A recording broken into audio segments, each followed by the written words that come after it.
Okay, start करते हैं biology. और बायोलॉजी में लास्ट लेक्चर में हम लोगों ने प्लांट फैमिली खत्म कर लिया था, है ना।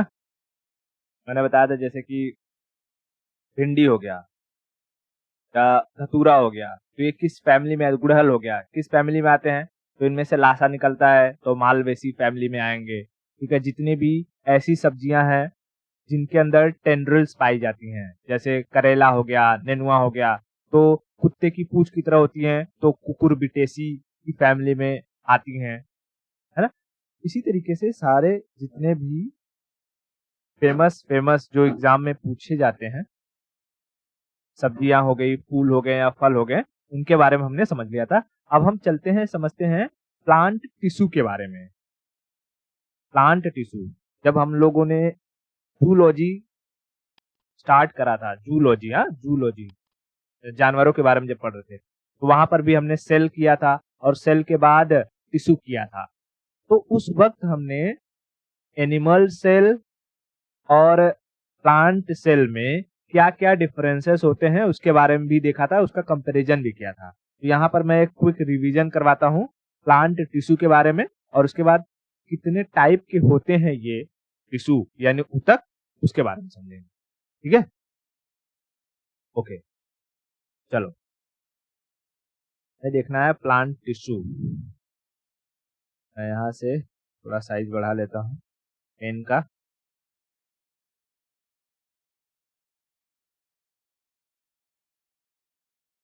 प्लांट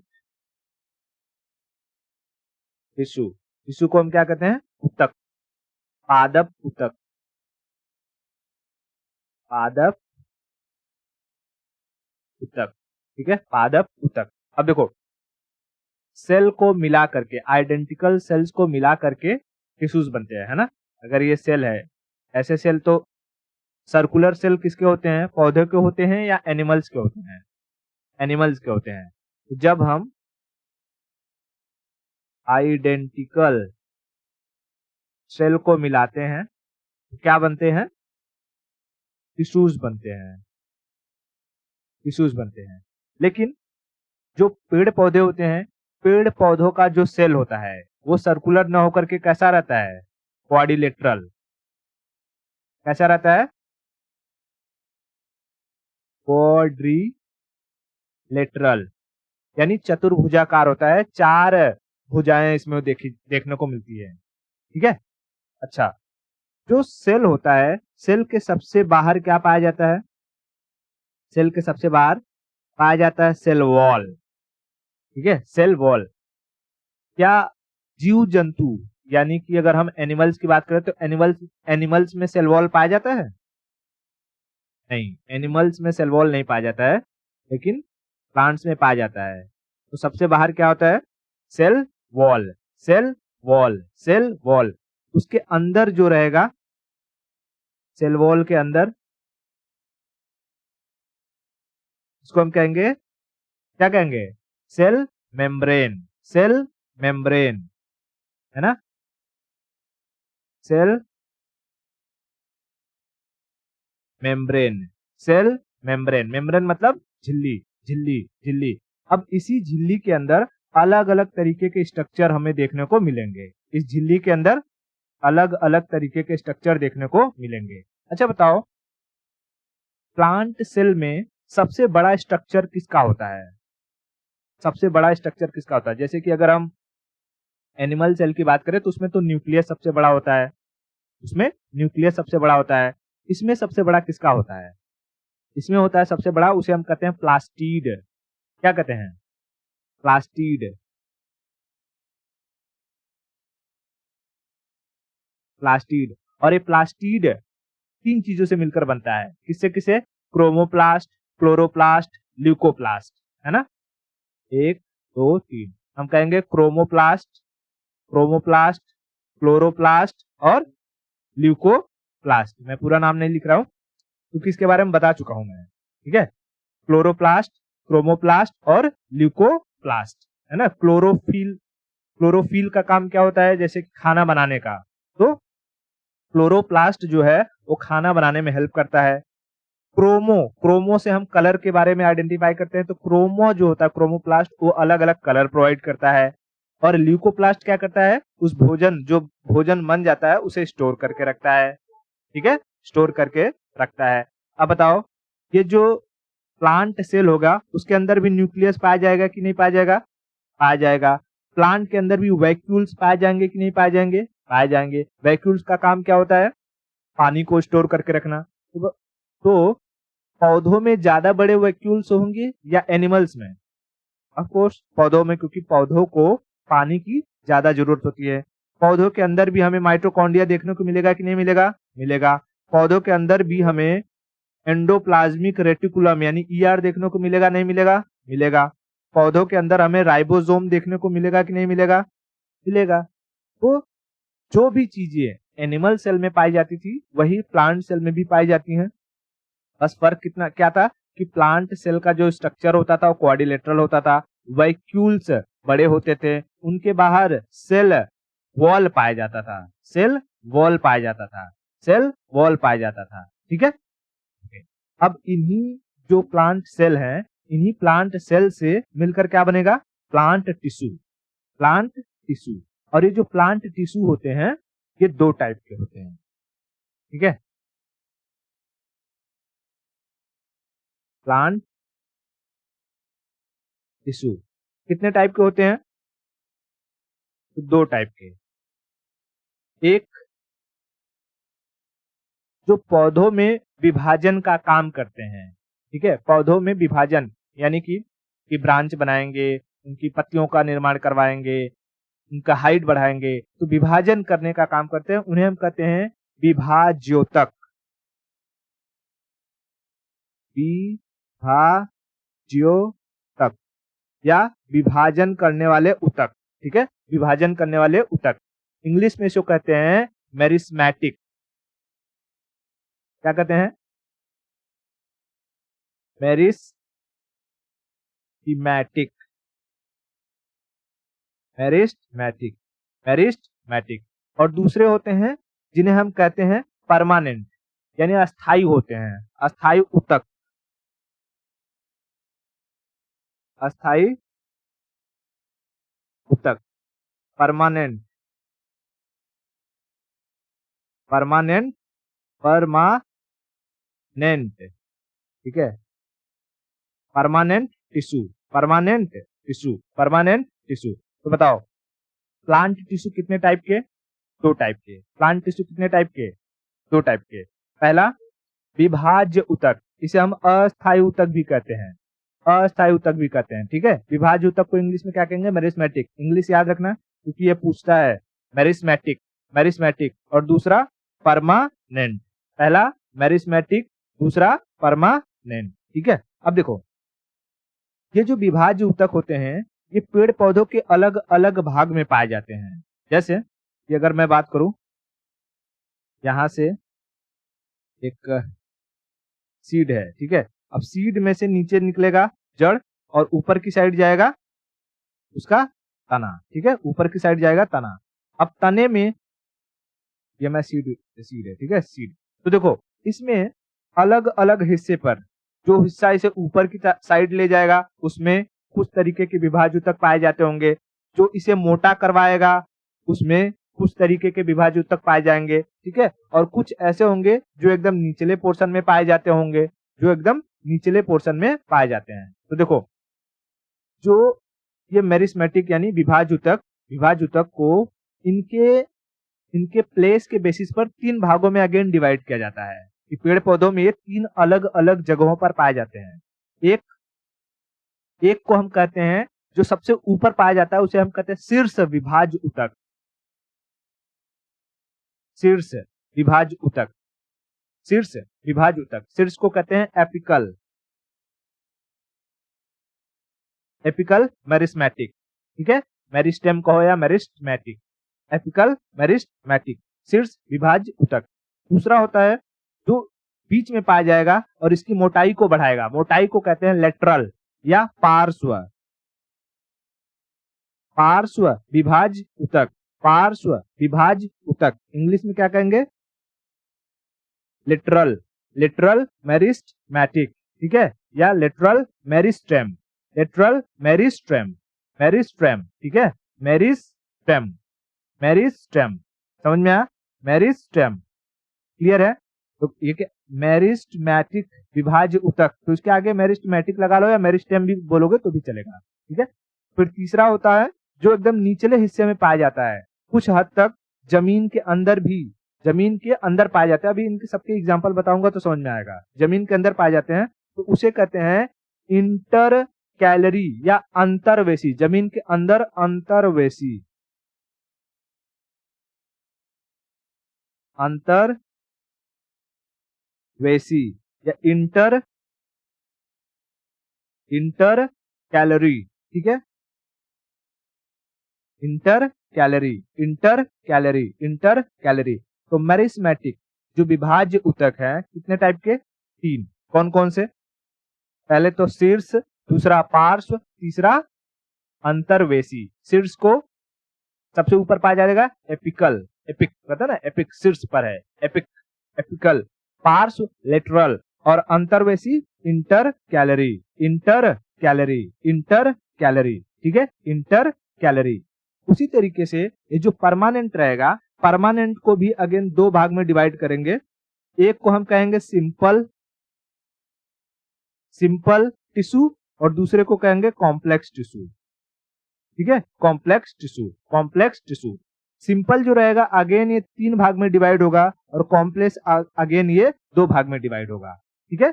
सिंपल अगेन 3 भाग में डिवाइड होता है, और कॉम्प्लेक्स अगेन 2 भाग में डिवाइड होता है। तो पहले ये मोटा मोटा स्ट्रक्चर समझ में आया, हमको प्लांट टिश्यू 2 भाग में डिवाइड करना है, एक विभाज्य ऊतक यानी मेरिस्टेमेटिक, दूसरा परमानेंट यानी अस्थायी ऊतक। मेरिस्टेमेटिक के 3 प्रकार, एपिकल जो सबसे ऊपर पाया जाएगा, लेटरल जो बीच में पाया जाएगा, और इंटरकैलरी जो सबसे नीचे पाया जाएगा। तो पहले हम इन तीनों के बारे में समझते हैं, फिर परमानेंट की तरफ आएंगे तो उसमें सिंपल के 3 टाइप कौन से हैं और कॉम्प्लेक्स के 3 टाइप कौन से हैं, इसके बारे में समझ लेंगे, ठीक है, ओके। चलो तो हम यहां समझते हैं meristematic.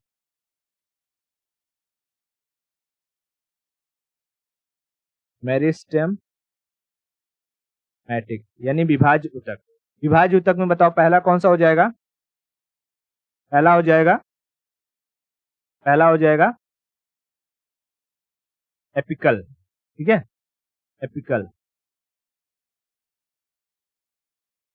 Apical, apical.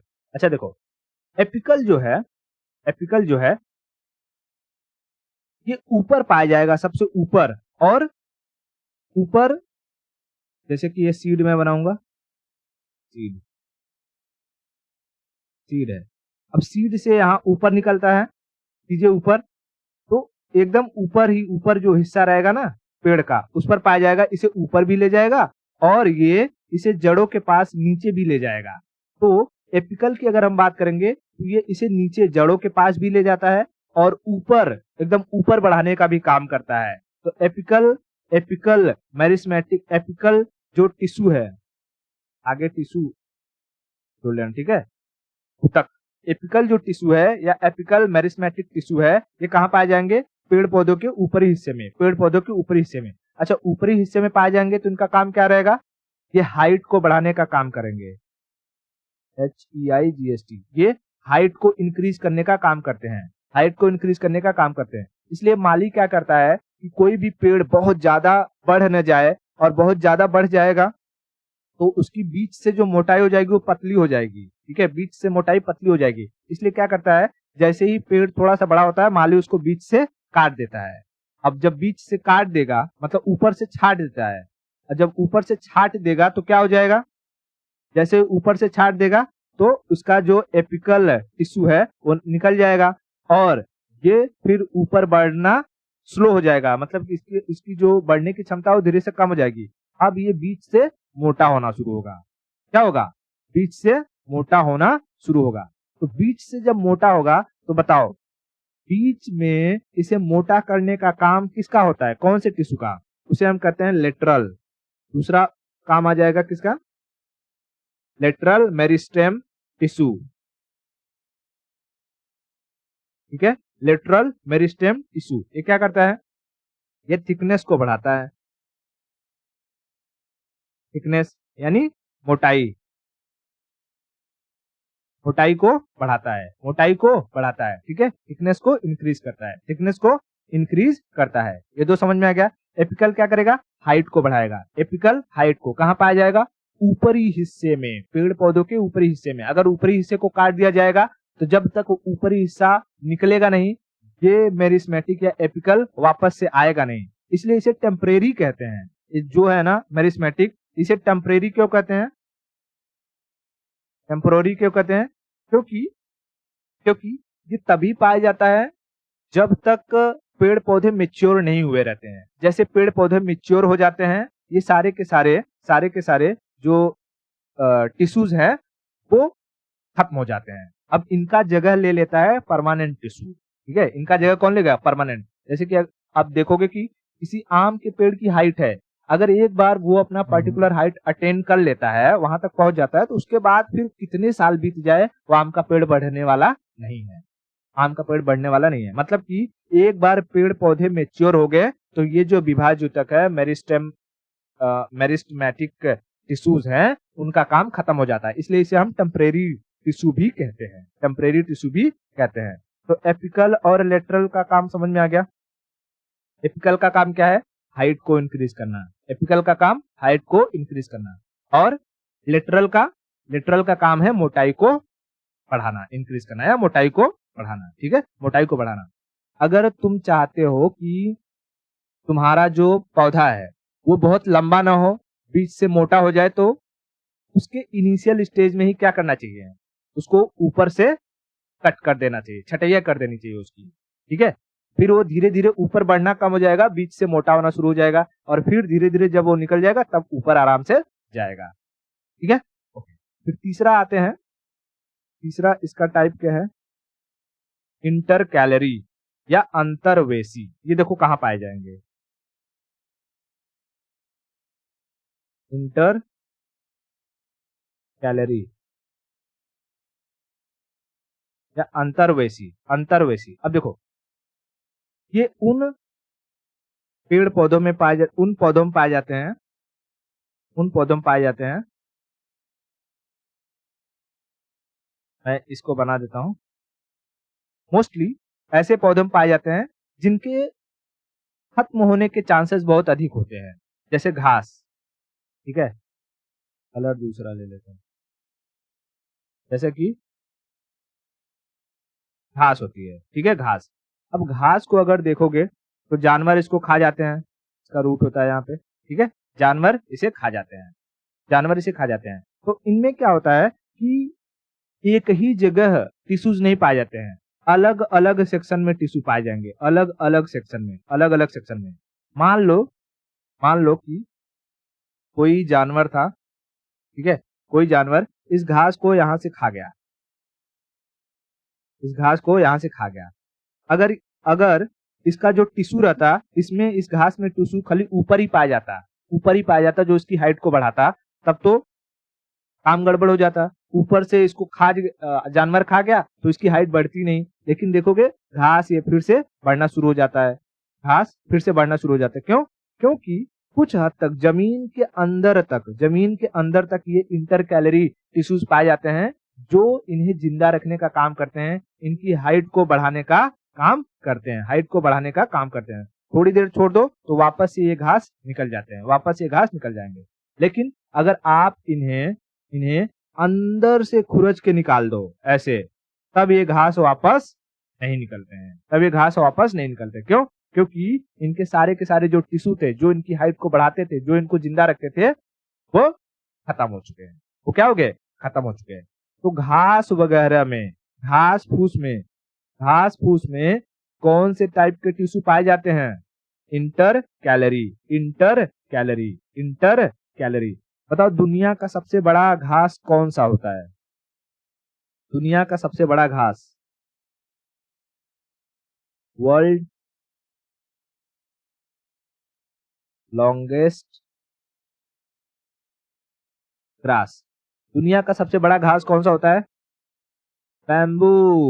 Very good, bamboo. तो बताओ, बैम्बू जो बांस होता है, बांस में इंटर कैलरी टिश्यू पाया जाएगा या आप बांस में एपिकल टिश्यू पाया जाएगा? बताओ, बांस में इंटर कैलरी टिश्यू पाया जाएगा, इंटर कैलरी टिश्यू पाया जाएगा। तो इंटर कैलरी टिश्यू कहाँ पाए जाते हैं? क्लियर हो गया? घास या बैम्बू, मतलब घास में, घास में, ठीक है। अलग अलग, इसके अलग अलग एक ही जगह नहीं होते हैं, अलग अलग पोर्शन पर, अलग अलग पोर्शन पर ये टिश्यू पाया जाता है। Inter calorie, intercalary, inter का मतलब क्या होता है? अलग अलग, अलग अलग, अलग अलग भाग पर, अलग अलग अंग पर ये टिश्यू पाए जाते हैं, जिसे हम कहते हैं इंटर कैलरी मेरिस्टेमेटिक टिश्यू, ठीक है। तो ये मेरिस्टेमेटिक टिश्यूज के बारे में सारा क्लियर हो गया, तीनों टाइप समझ में आ गया। बताओ, मेरिस्टेमेटिक जो टिश्यू होते हैं वो कब निकलते हैं? वो कब निकलते हैं? जब पेड़ पौधे इमेच्योर रहते हैं। इमेच्योर यानी इनकी इनिशियल स्टेज में ही ये निकलते हैं, इनिशियल स्टेज में ही निकलते हैं। जैसे ही पेड़ पौधे मैच्योर हो जाएंगे, ये मेरिस्टेमेटिक का काम खत्म। अब इनकी जगह ले लेता है परमानेंट टिश्यू, परमानेंट टिश्यू। तो परमानेंट के बारे में पढ़ते हैं। ओके, दूसरा आ जाएगा परमानेंट टिश्यू, टिश्यू, ठीक है। Permanent tissues. अस्थाई ऊतक, मैंने बताया कि अस्थाई ऊतक को दो भागों में डिवाइड किया जाता है। इसमें किसमें? एक तो होता है सिंपल, मैं यहां लिख देता हूं सिंपल, और दूसरा होता है कॉम्प्लेक्स, कॉम्प्लेक्स, ठीक है, कॉम्प्लेक्स। अभी जो सिंपल है, सिंपल को अगेन दो तीन भागों में डिवाइड किया जाता है, ठीक है। सिंपल को अगेन कितने भाग में? तीन भाग में। एक को कहते हैं मृदु ऊतक, मृदु ऊतक। अब इसका ना हिंदी याद मत रखो, इसका इंग्लिश याद रखो। मृदु ऊतक को कहते हैं पेरिनकाइमा। क्या कहते हैं? Parenchyma, parenchyma. दूसरा होता है स्थूल कोण ऊतक, स्थूल कोण ऊतक, इसको कहते हैं कॉलेनकाइमा, कॉलेनकाइमा, कॉलेनकाइमा, कॉलेनकाइमा। और तीसरा होता है दृढ़ ऊतक,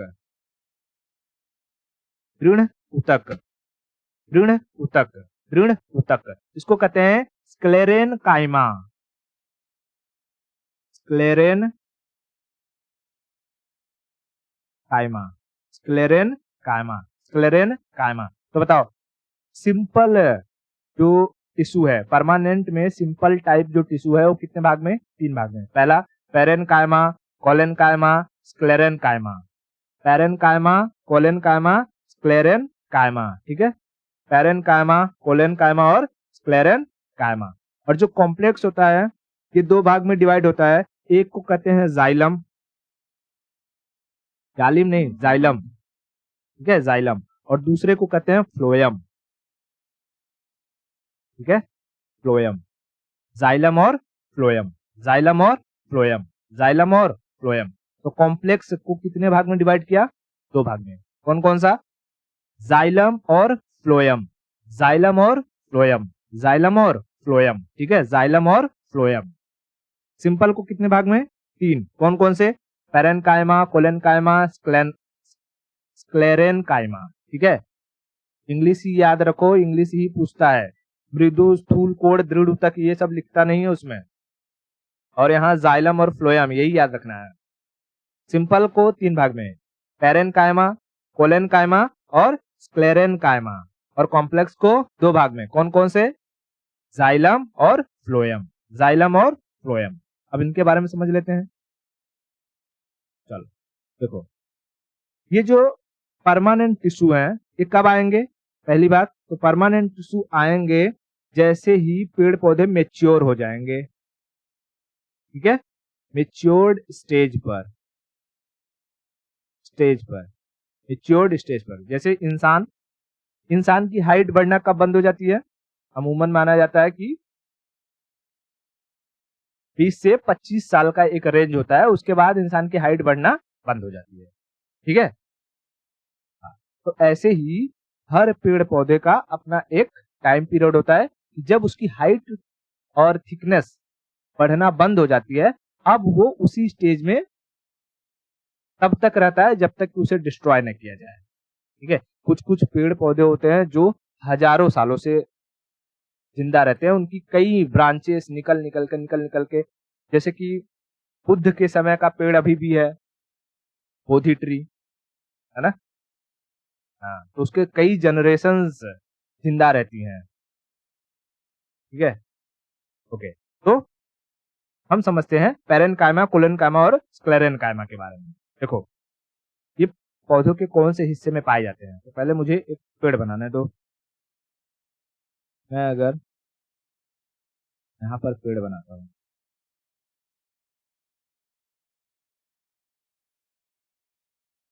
ठीक है, पेड़ हो गया।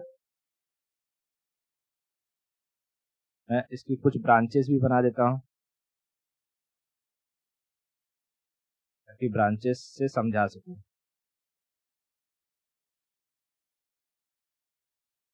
ठीक है, ब्रांचेस है, और ये हो गया का जमीन के अंदर। ओके, चलो समझते हैं हम। जैसे ही हम अगर पैरेनकाइमा की बात करें, पहला क्या हो जाएगा हमारा, पैरेनकाइमा। पैरेन, ठीक है, पैरेनकाइमा। देखो, पैरेनकाइमा बहुत ही सॉफ्ट, जो छिलका होता है ना ऊपर का आवरण, सॉफ्ट आवरण, जैसे कि नीम का पेड़ देखा है, नीम का पेड़, नीम के पेड़ में जिसका हम दतुवन करते हैं, है ना। ये मान लो अगर नीम का पेड़ है, इसमें ये वाला हिस्सा जिसका लोग इस्तेमाल करते हैं दतुवन के लिए, उसके ऊपर की जो छिलका रहता है, उसके ऊपर का जो छिलका कहो या खोल कहो, कवर कहो, वो कवर देखो कैसा रहता है, ग्रीन कलर में रहता है, उसमें ग्रीनरी दिखाई देती है हल्की हल्की, है ना, हल्की हल्की उसमें ग्रीनरी दिखाई देती है, और उसे आराम से निकाला जा सकता है। ठीक है, तो वो भी किसी न किसी टिश्यू से मिलके बना रहेगा कि नहीं, मिलके बना रहेगा। वो जिस टिश्यू से मिलकर बनता है उसे हम कहते हैं पैरेनकाइमा। उसे हम क्या कहते हैं, पैरेनकाइमा, क्योंकि इनके अंदर हमें ग्रीन कलर देखने को मिलता है, ग्रीन कलर देखने को मिलता है, यानी इनके अंदर हमें क्या देखने को मिल जाएगा, क्लोरोफिल, क्लोरोफिल। और क्लोरोफिल अगर है तो ये क्या कर सकते हैं, फोटोसिंथेसिस, फोटोसिंथेसिस, और फोटोसिंथेसिस करेंगे तो ये क्या कर लेंगे, अपना भोजन बना सकते हैं, अपना भोजन बना सकते हैं। तो नीम के पेड़ को उस वक्त ऑब्जर्व करो जब वो अपनी सारी की सारी पत्तियां गिरा देता है, सारी की सारी पत्तियां गिरा देता है। पेड़ पौधों में भोजन बनाने का काम किसका होता है, पत्तियों का, लेकिन अब पत्तियां गिर चुकी हैं तो भोजन कौन बनाएगा, तब उस वक्त भोजन बनाने का काम करते हैं ये उनकी पतली पतली टहनियां, ये पतली पतली टहनियां, क्योंकि इन पतली टहनियों में हमें हमें क्लोरोफिल देखने को मिल जाता है। ये उतने अमाउंट में भोजन नहीं बनाएंगी जितने अमाउंट में पत्तियां बनाती हैं, लेकिन सर्वाइवल के लिए, कि जितने महीने तक पत्तियां नहीं हैं उतने महीने तक ये पेड़ पौधे जिंदा रह सके, उतना भोजन वो बना लेती हैं। ठीक है, उतना भोजन बना लेती हैं। तो बताओ, जो पेरेनकाइमा होती है, पेरेनकाइमा, पेरेनकाइमा ये हार्ड होगा, यानी जो जो छिलका होगा वो हार्ड होगा या सॉफ्ट होगा, तो ये सॉफ्ट होगा। ठीक है, यूं कह सकते हैं कि सॉफ्ट बार्क, बार्क यानी जो छिलका होता है उसमें पाया जाता है पैरेनकाइमा टिश्यू, पैरेनकाइमा टिश्यू। मृदु उतक, मृदु उतक, कहेगा कि चार ऑप्शन अगर दे देगा कि, और पूछेगा कि इसमें से किस उतक में क्लोरोफिल देखने को मिलता है, पैरेनकाइमा या कोलेन कायमा या स्क्लेरेन कायमा, तो पैरेन कायमा में ये क्या करती है, खाने को बनाने का काम करती है जब पत्तियां न हो, ठीक है। दूसरा हम चलते हैं, देखते हैं कोलेन कायमा। कोलेन कायमा देखो, अब इसी अगर टहनी को कुछ साल तक छोड़ दिया जाए तो ये टहनी भी मोटी हो जाएगी और इसके ऊपर का जो छिलका था अब वो क्या हो जाएगा, कड़क हो जाएगा, थोड़ा हार्ड हो जाएगा, ठीक है, थोड़ा हार्ड हो जाएगा। लेकिन वो इतना हार्ड नहीं होगा जितना उसके स्टेम, ये जो उसका तना होता है, उसके तने के ऊपर का जो छिलका होता है इतना हार्ड नहीं रहता, ठीक है। यानी ये टहनी जो अभी तक सॉफ्ट थी अभी हार्ड हो चुकी है। तो इसमें जो पैरेन कायमा था, अब पैरेन कायमा का जगह ले चुका है कोलेन कायमा। पैरेन कायमा का जगह कौन ले लिया है, कोलेन कायमा। ये थोड़े से हार्ड छिलकों में पाई जाती है, इसमें हार्ड बार्क यानी हार्ड छिलकों के अंदर पाया जाता है, ठीक है, हार्ड छिलकों के अंदर पाया जाता है, हार्ड छिलकों के अंदर पाया जाता है। क्या इसमें हमें ग्रीन कलर दिखाई देता है, नहीं, हम ऊपर से देखते हैं तो ये ब्राउन ब्राउन दिखाई देता है। तो ये क्या काम करता है, जो सॉफ्ट टहनियां जिनमें क्लोरोफिल पाया जाता था, वो जो खाना बनाती हैं उन भोजन को ये स्टोर करके रखता है, ठीक है, उस भोजन को स्टोर करके रखता है। इतना क्लियर है। इन टहनियों में हमें फ्लेक्सिबिलिटी देखने को मिलती है, फ्लेक्सिबिलिटी यानी अगर इन टहनियों को आप ऐसे नीचे तानोगे तो तन जाएंगी, ऐसा नहीं कि तनेंगी नहीं, लेकिन इनका जो स्टेम होता है, स्टेम को आप तानोगे नीचे खींचोगे तो खींचेंगी नहीं, लेकिन ये जो टहनियां हैं, ये टहनियां ये खींच जाएंगी। हालांकि इनसे ज्यादा फ्लेक्सिबिलिटी पाई जाती है किसमें, वो जो सॉफ्ट बार्क थी, सॉफ्ट छिलके वाली टहनी थी, जो दतवन था उसमें, उसको तो आप खींचोगे पूरी तरीके से मुड़ जाएगी, फिर छोड़ दो सीधा हो जाएगी, है ना। तो कोलेन कायमा में फ्लेक्सिबिलिटी देखने को मिलती है। उसका काम होता है पैरेन कायमा के द्वारा जनरेट किए गए या प्रोड्यूस किए गए फूड को स्टोर करना, ठीक है, प्रोड्यूस किए गए फूड को स्टोर करना, इतना क्लियर है। उसके बाद अब अगर इसी कोलेन कायमा को और साल भर, 2 साल 4 साल छोड़ दिया जाए तो ये धीरे धीरे एकदम हार्ड हो जाएगा और ये तीसरे टिश्यू के रूप में ट्रांसफर हो जाएगा। उसको हम कहेंगे स्क्लेरेन कायमा। क्या कहेंगे, स्क्लेरेन कायमा। स्क्लेरेन कायमा हमें कहाँ देखने को मिलता है, ये देखने को मिलता है सबसे जो हार्ड बार्क होती है, हार्डेस्ट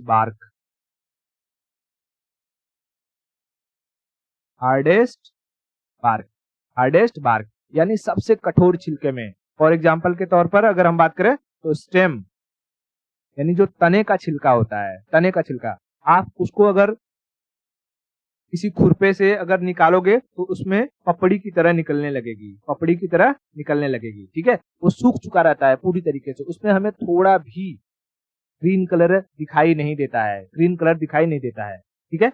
ये क्या करती हैं, ये पेड़ पौधों को ठंड से, कोल्ड से बचा देती हैं, पानी से बचा देती हैं, वाटर, ठीक है, वाटर से बचा देती हैं। इसका एक एग्जांपल आप देख सकते हो कि जो नारियल होता है, नारियल जब सूख जाता है तो नारियल के ऊपर का जो छिलका रहता है, वो किसका फॉर्म ले लेता है, वो फॉर्म ले लेता है स्क्लेरेन कायमा का। जो हरा नारियल रहता है, हरे नारियल में क्या देखने को मिलेगा, हरे नारियल में हमें पैरेन कायमा देखने को मिलेगी, पैरेन कायमा, ठीक है। और वही जब नारियल पक जाएगा तो क्या हो जाएगा, स्क्लेरेन कायमा।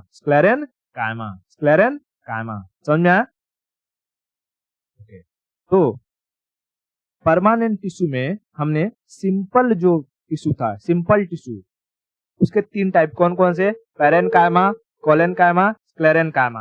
पैरेन कायमा में हमें ग्रीन कलर क्लोरोफिल देखने को मिलता है, फोटोसिंथेसिस कर सकता है। कोलेन कायमा ये पैरेन कायमा के द्वारा बनाए गए भोजन को स्टोर करके रखता है और स्क्लेरेनकाइमा ये पेड़ पौधों को ठंड, पानी वगैरह से बचाता है। ठीक है। फ्लेक्सिबिलिटी किसमें पाई जाती है? इसमें भी पाई जाएगी, पेरेनकाइमा में भी, कोलेनकाइमा में भी। ठीक है। लेकिन क्या स्क्लेरेनकाइमा में फ्लेक्सिबिलिटी पाई जाएगी? नहीं पाई जाएगी। स्क्लेरेनकाइमा में फ्लेक्सिबिलिटी नहीं पाई जाएगी। क्या स्क्लेरेनकाइमा भोजन बना पाएगा? तो नहीं, स्क्लेरेनकाइमा भोजन नहीं बना पाएगा। स्क्लेरेनकाइमा भोजन नहीं बना पाएगा। ठीक है। ओके। अब हम चलते हैं कॉम्प्लेक्स की तरफ। देखो, कॉम्प्लेक्स में हमने देखना है जाइलम और फ्लोएम।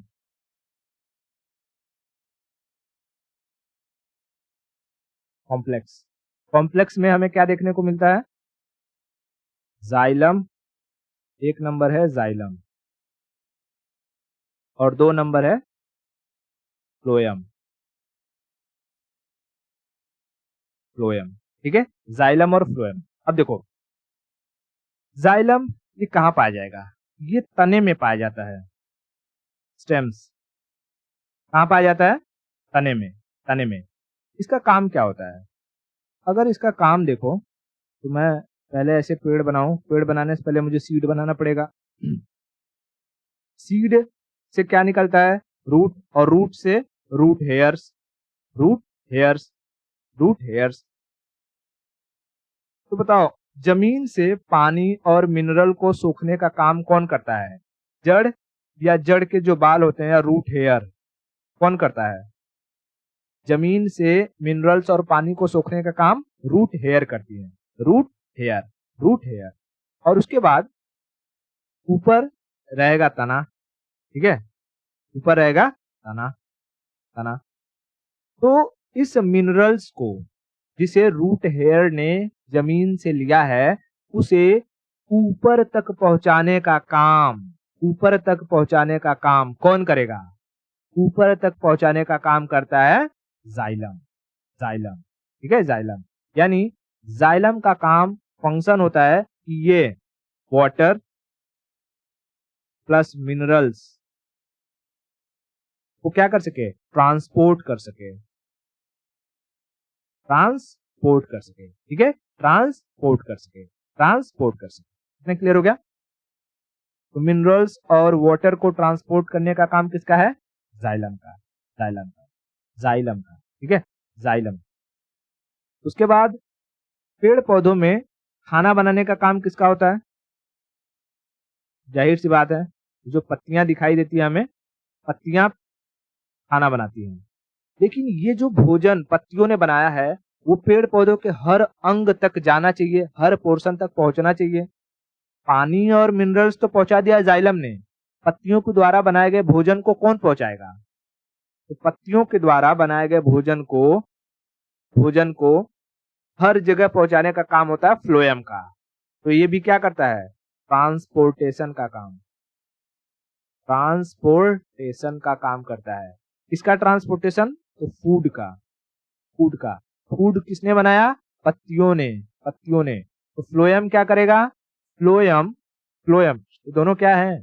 जाइलम और फ्लोएम। ये भी टिश्यूज हैं। ठीक है, टिश्यूज, टिश्यूज पतली पतली, इसमें फाइब्रस यानी कि रेशे के आकार के टिश्यूज होते हैं, जिनमें होल्स होते हैं। तभी होल्स रहेंगे, पाइप की तरह रहेंगे, तभी तो इनके अंदर से मिनरल्स, वाटर ऊपर जाएगा, खाना वगैरह सब ट्रांसपोर्ट होगा। हाँ, तो जाइलम का काम क्या है? पानी और मिनरल्स को जड़ से, जो रूट हेयर है, रूट हेयर से ले करके पूरे अंग, इसके पोर्शन तक पहुंचाना। और फ्लोएम का काम क्या है? कि जो फूड पत्तियों ने बनाया है, जो फूड पत्तियों ने बनाया है, उसे पूरे पेड़ तक डिस्ट्रीब्यूट करना, उसे पूरे पूरे पेड़ तक डिस्ट्रीब्यूट करना। ठीक है। ये जो जाइलम और फ्लोएम होते हैं ना, जाइलम और फ्लोएम, इन्हें हम वेस्कुलर सेल के नाम से भी जानते हैं। कहेगा कि इसमें वेस्कुलर सेल या टिश्यू, वेसल्स होते हैं ना इनके अंदर, वेस्कुलर टिश्यू किसे कहते हैं? तो जाइलम और फ्लोएम। जाइलम और फ्लोएम। और कहेगा कि पेड़ पौधों में ट्रांसपोर्टेशन का काम कौन करता है? तो ट्रांसपोर्टेशन का काम दोनों ही करते हैं, जाइलम भी और फ्लोएम भी। जाइलम मिनरल्स और वाटर का ट्रांसपोर्टेशन, और फ्लोएम फूड का ट्रांसपोर्टेशन, फूड का ट्रांसपोर्टेशन करता है। इतना क्लियर हो गया?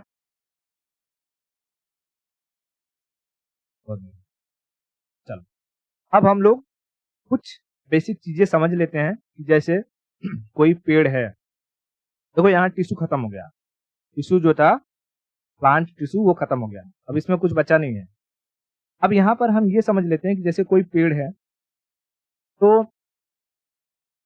किसी पेड़ की अगर एज डिटरमाइन करनी है तो हम किस विधि से द्वारा, किस प्रोसेस से कर सकते हैं, ठीक है।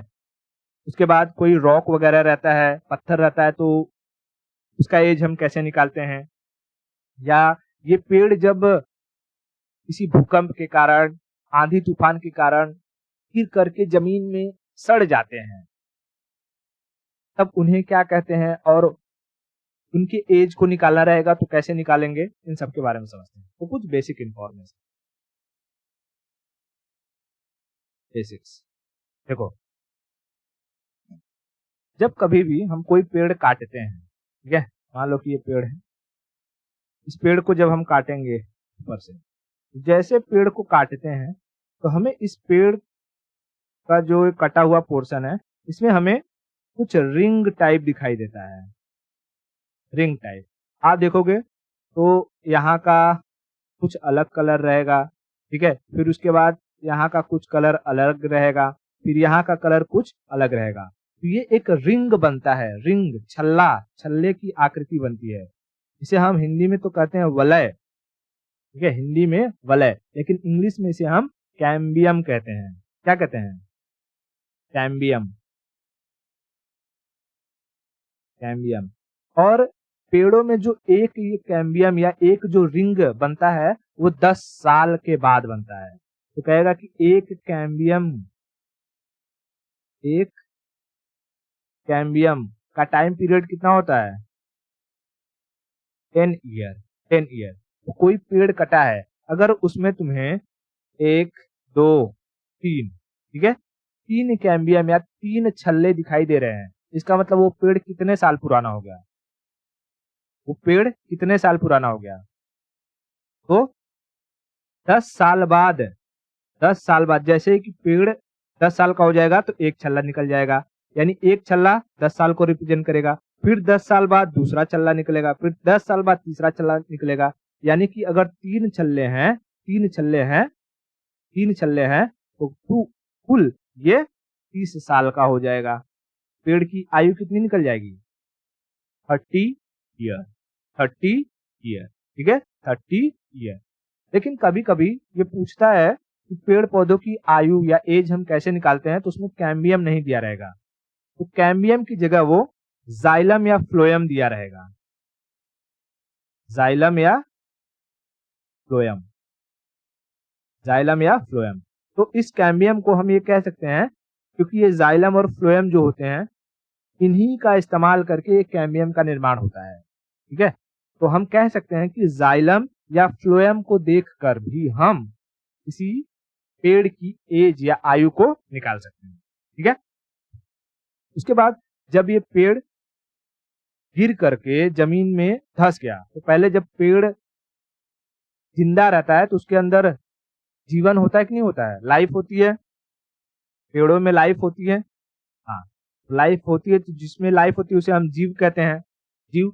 और जब ये पेड़ गिर करके जमीन में धंस गया है तो हम कहेंगे क्योंकि इसमें कभी लाइफ हुआ करती थी और अब ये मर चुका है, ये किसका अंश है? किसी जीव का अंश है, इसे हम कहते हैं जीवाश्म, ठीक है, जीवाश्म, जीवाश्म, जीवाश्म, यानी इसमें किसी जीव का अंश है, ये कभी जीव हुआ करता था।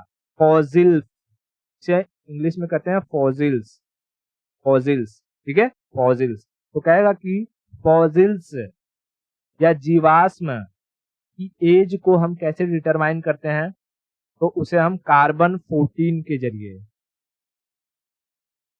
कार्बन 14, डेटिंग का नाम सुना ना, डेटिंग, हाँ, तो उसमें कार्बन 14 का इस्तेमाल करके हम इनके एज को पता लगाते हैं, इनके एज का पता लगाते हैं। ठीक है, एज का पता लगाते हैं। इतना क्लियर हुआ? चलो, उसके बाद अगर कह देगा कि अच्छा जो पत्थर होते हैं, रॉक्स, रॉक्स, अगर तुम्हें पत्थरों की एज पता लगानी है तो कैसे पता लगाओगे? तो पत्थरों की एज का पता हम यूरेनियम मेथड से लगाते हैं। किससे? यूरेनियम विधि द्वारा, यूरेनियम विधि द्वारा, यूरेनियम विधि द्वारा, यूरेनियम विधि द्वारा। और इसी के साथ साथ कभी पूछ देता है कि कोई अगर जानवर है, क्योंकि जानवरों में भी लाइफ होती है कि नहीं होती है? होती है। तो एनिमल्स, एनिमल्स का एज हम कैसे निकालेंगे? तो अलग अलग एनिमल्स की एज अलग अलग तरीके से निकाली जाती है। कुछ एनिमल्स होते हैं जिनमें सींग पाए जाते हैं, सींग को हम कहते हैं हॉर्न। तो उनके हॉर्न जो सींग होती है, जैसे कि मैं, ठीक है, सींग, इस सींग पर कुछ छल्ले पाए जाते हैं, रिंग पाए जाते हैं, रिंग, रिंग। इन रिंग को काउंट करके बता सकते हैं। ठीक है, ऐसे जानवर जिनके सींग पाए जाते हैं, उनके सींग पर बनने वाले रिंग को काउंट करके हम बता सकते हैं कि उनकी एज कितनी है। ठीक है, और जिनमें सींग नहीं पाए जाते हैं तो उनके टिथ यानी दांत को गिन करके ये बता सकते हैं उनकी एज कितनी है, उनकी एज कितनी है। अब जैसे पेड़ पौधों में जो कैम्बियन पाया गया था, उस एक कैम्बियन यानी एक रिंग का टाइम पीरियड कितना था? 10 साल। वैसे ही यहाँ पर जानवरों में एक रिंग का टाइम पीरियड होता है 2 साल, 2 साल, 2 साल, 2 साल। लेकिन इसमें क्या है, सींग पहले निकल जाता है। ठीक है, सींग पहले निकल जाता है। तो सींग निकल करके जब 2 साल हो जाएगा तो उस 2 साल के बाद, 2 साल के अगेन 2 साल बाद, 2 साल के अगेन 2 साल बाद एक रिंग निकलता है और फिर उसके 2 साल के बाद दूसरा रिंग निकलेगा। तो जानवरों में जो रिंग को काउंट करने का तरीका होता है वो क्या होता है? Number of ring. एज निकालने का तरीका क्या होता है? नंबर ऑफ रिंग का मल्टीप्लिकेशन करना है तुम्हें 2 से, उसके बाद इसमें लास्ट में 2 और ऐड कर देना है। क्यों? क्योंकि पहले निकलता है सींग, सींग निकल के 2 साल हो चुका रहेगा, उसके बाद इस रिंग को बनने में 2 साल लग जाते हैं। ठीक है, यानी तब तक इस जानवर की एज 4 साल हो चुकी रहती है। उसके बाद हर 2-2 साल में एक एक रिंग निकलते रहते हैं। तो जितने भी रिंग रहेंगे, अब दोनों सींग है तो दोनों सींग पर एक ही टाइम पे रिंग निकलेंगे। हाँ, ऐसा नहीं कि इस पे 2 है, इस पे 2, टोटल 4 रिंग नहीं, यहाँ पर 1 और ये 2। ठीक है, तो 2 ही रिंग होंगे। तो मान लो इसमें 2 रिंग है तो कितने हो जाएंगे? 2 रिंग मल्टीप्लाई बाय 2 प्लस 2, यानी कि 4 प्लस 2 6 साल। यानी इस जानवर की एज कितनी हो जाएगी? 6 साल। जिन जानवरों में हॉर्न या सींग नहीं पाए जाएंगे उनकी एज कैसे निकालेंगे? उनके दांत को देखकर, उनके दांत को देखकर। समझ में आया? अगर इतना क्लियर है तो आज के लिए इतना रखते हैं और बाकी की स्टोरी हम नेक्स्ट लेक्चर में करेंगे।